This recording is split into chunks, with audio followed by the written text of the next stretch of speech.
So ngayon, andito kami sa labas at medyo malamig kasi mahangin. So meron ito yung event. Ano siya, street foods.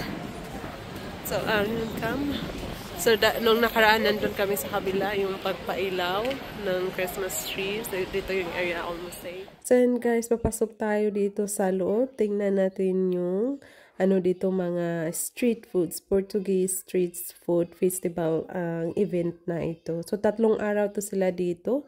Nag-start to sila nung Friday and then today, itong araw na to is Saturday and then until tomorrow Sunday. So hindi kami nagpunta nung Friday, ngayon lang kami nakapunta kasi busy semester nung Friday. Pwede naman ako pumunta dito kasi super lapit lang to, less than 10 minutes lang yung walking papunta dito galing sa bahay namin. Pero hindi ako pumunta na ako lang or kasama ko si Carnal. So, ayan. So, maglakad lang kami muna. Libutin lang namin to bago kami bibili ng pagkain. And at the same time, hindi pa ako gutom nito kasi bago kami pumunta, nag-snacks ako. Nakalimutan ko na pupuntahan namin pala pagkain. So, ayan. So, iikutin lang namin to. Hindi naman to siya gaano kalawak na, na event na to.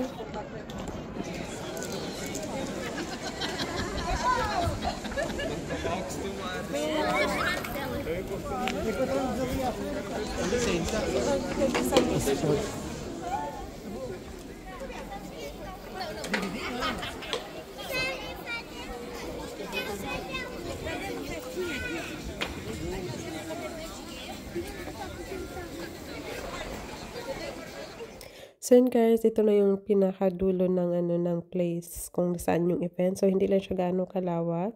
So hanggang dito lang. So hindi masyadong malayo yung nilakad namin, pero na-enjoy din namin yung mga nasa paligid, lalo na yung mga foods na nasa palibot. So ayan, meron din dito pambata. So ayan, dito lang si Carnel hanap kung anong gusto niyang gawin. So, ayun guys, after namin dito, bumalik na kami sa, kung saan tayo nang galing or pumasok. Kasi dito kami bibili ng kakainin namin or snack at saka inumin. So, itong nagtitinda dito, ito yung landlord namin, napakapait. Siya, meron siyang production ng beers. So, ayan, nagtitinda siya. So, as usual, yung asawa ko nagbi-beer at kumain din kami ng empanadas and meron din akong drinks na gusto dito. So, ayan guys, hanggang dito lang po. Maraming salamat and advance Merry Christmas!